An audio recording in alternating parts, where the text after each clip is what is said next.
श्री गणेशाय नमः। हनुमान जी सुनिए, शिव जी सुनिए। श्रीमद् भागवत कथा का महात्म्य में हम पढ़ रहे हैं। 6ठा अध्याय है। इस प्रकार जब सप्ताह यज्ञ समाप्त हो जाए तब श्रोताओं को अत्यंत भक्तिपूर्वक पुस्तक और वक्ता की पूजा करनी चाहिए। फिर वक्ता श्रोताओं को प्रसाद, तुलसी और प्रसादी मालाएं दे तथा सब लोग मृदंग और झांझ की मनोहर ध्वनि से सुंदर कीर्तन करे, जय जयकार, नमस्कार और शंख ध्वनि का घोष कराए तथा ब्राह्मण और याचकों को धन और अन्न दे। श्रोता विरक्त हो तो कर्म की शांति के लिए दूसरे दिन गीता पाठ करे। गृहस्थ हो तो हवन करे। उस हवन में दशम स्कंध का एक एक श्लोक पढ़कर विधि पूर्वक खीर, मधु, घृत, तिल और अन्न आदि सामग्री से आहुति दे अथवा एकाग्रचित से गायत्री मंत्र द्वारा हवन करे, क्योंकि तत्वतः यह महापुराण गायत्री स्वरूप ही है। होम करने की शक्ति न हो तो उसका फल प्राप्त करने के लिए ब्राह्मणों को हवन सामग्री दान करे तथा नाना प्रकार की त्रुटियों को दूर करने के लिए और विधि में फिर जो न्यूनाधिकता रह गई हो उसके दोषों की शांति के लिए विष्णु सहस्त्र नाम का पाठ करे। उससे सभी कर्म सफल हो जाते हैं, क्योंकि कोई भी कर्म इससे बढ़कर नहीं है। फिर 12 ब्राह्मणों को खीर और मधु आदि उत्तम उत्तम पदार्थ खिलाए तथा व्रत की पूर्ति के लिए गौ और सुवर्ण का दान करे। सामर्थ्य हो तो 3 तोले सोने का एक सिंहासन बनवाए, उस पर सुंदर अक्षरों में लिखी हुई श्रीमद् भागवत की पोथी रखकर उसको आवाहनादि विविध उपचारों से पूजा करें और फिर जितेंद्रिय आचार्य को उसका वस्त्र, आभूषण एवं गंधादि से पूजन दक्षिणा के साथ समर्पण कर दे। यूँ करने से वह बुद्धिमान दाता जन्म मरण के बंधनों से मुक्त हो जाता है। यह सप्ताह पारायण की विधि सब पापों की निवृत्ति करने वाली है। इस प्रकार ठीक पालन करने से यह मंगलमय भागवत पुराण अभीष्ट फल प्रदान करता है तथा अर्थ, धर्म, काम और मोक्ष चारों की प्राप्ति का साधन हो जाता है। इसमें बिल्कुल संदेह नहीं है। सनकादि कहते हैं, नारद जी, इस प्रकार तुम्हें यह सप्ताह श्रवण की विधि हमने पूरी सुना दी। अब और क्या सुनना चाहते हो? इस श्रीमद् भागवत से भोग और मोक्ष दोनों ही हाथ लग जाते हैं। जय श्री कृष्ण। सूत जी कहते हैं, सौनक जी, योग का कर महामुनि सनकादि ने 1 सप्ताह तक विधि पूर्वक इस सर्व पाप नाशिनी परम पवित्र और तथा भोग और मोक्ष प्रदान करने वाली भागवत कथा का प्रवचन किया। सब प्राणियों ने नियम पूर्वक इसे श्रवण किया। इसके पश्चात उन्होंने विधि पूर्वक भगवान पुरुषोत्तम की स्तुति की। कथा के अंत में ज्ञान, वैराग्य और भक्ति को बड़ी पुष्टि मिली और वे तीनों एकदम तरुण होकर सब जीवों का चित्त अपनी ओर आकर्षित करने लगे। अपना मनोरथ पूरा होने से नारद जी को भी बड़ी प्रसन्नता हुई। उनके सारे शरीर में रोमांच हो आया। वे परमानंद से पूर्ण हो गए।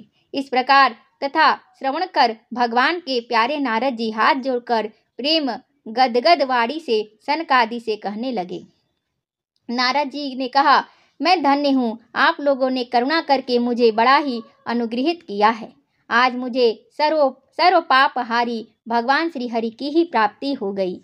मैं तपोधनो, मैं श्रीमद् भागवत श्रवण को ही सब धर्मों से श्रेष्ठ मानता हूँ, क्योंकि जिसके श्रवण से वैकुंठ गोलोक बिहारी श्री कृष्ण जी की प्राप्ति होती है।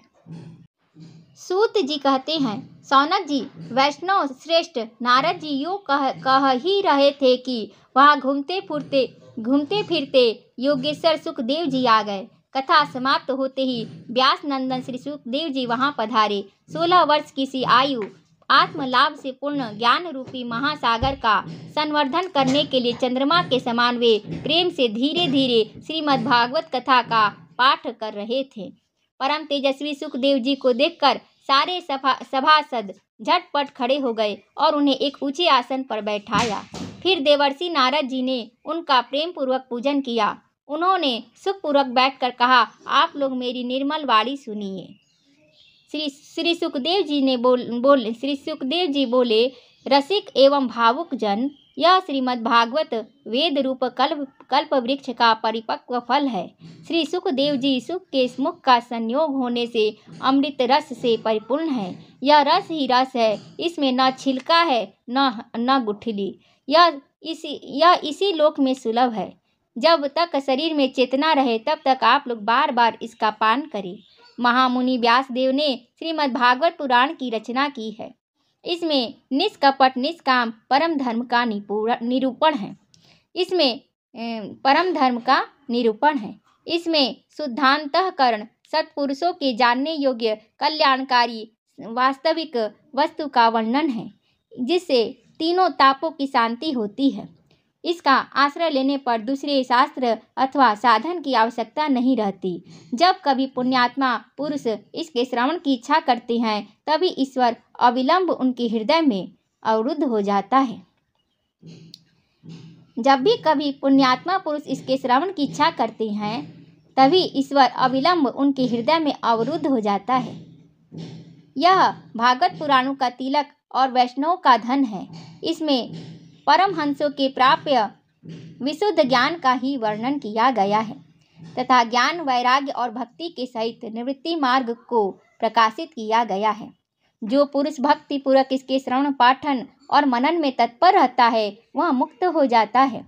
यह रस स्वर्गलोक सत्यलोक कैलाश और वैकुंठ में भी नहीं है। इसलिए भाग्यवान श्रोताओं, तुम इसका खूब पान करो, इसे कभी मत छोड़ो।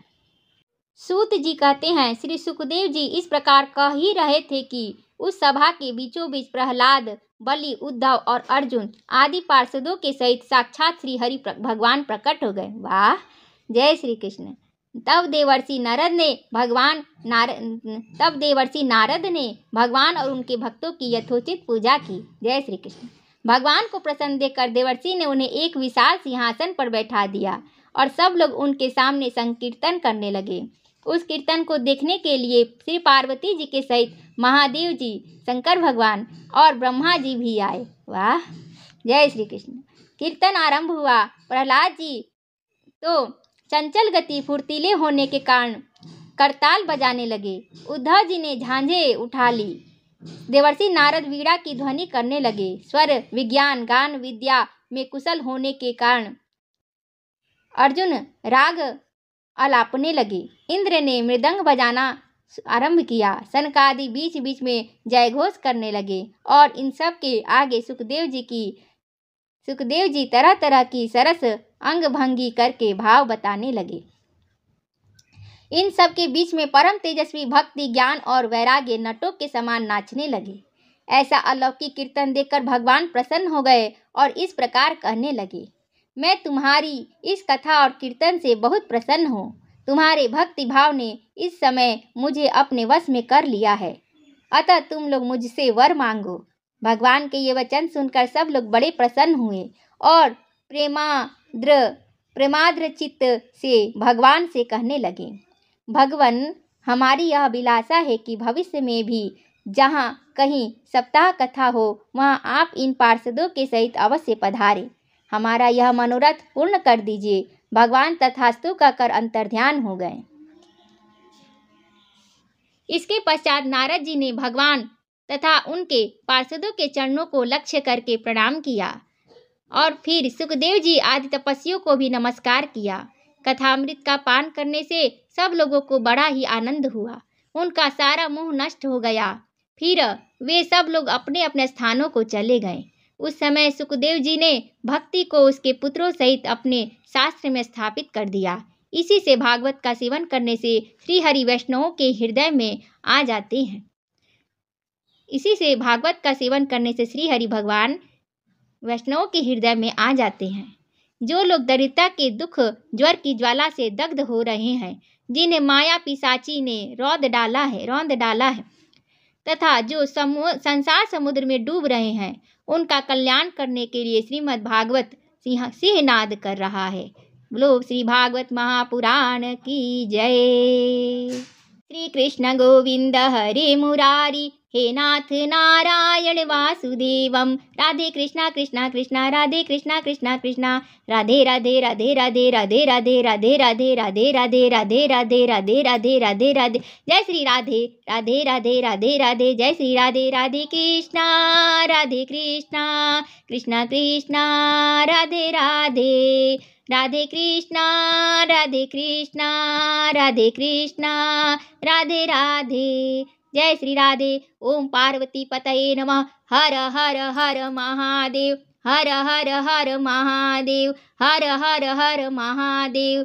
जय जय श्री राधे, जय जय श्री राधे, जय जय श्री राधे, जय श्री राधे। जय श्री कृष्ण भगवान की जय, बाल श्री कृष्ण भगवान की जय।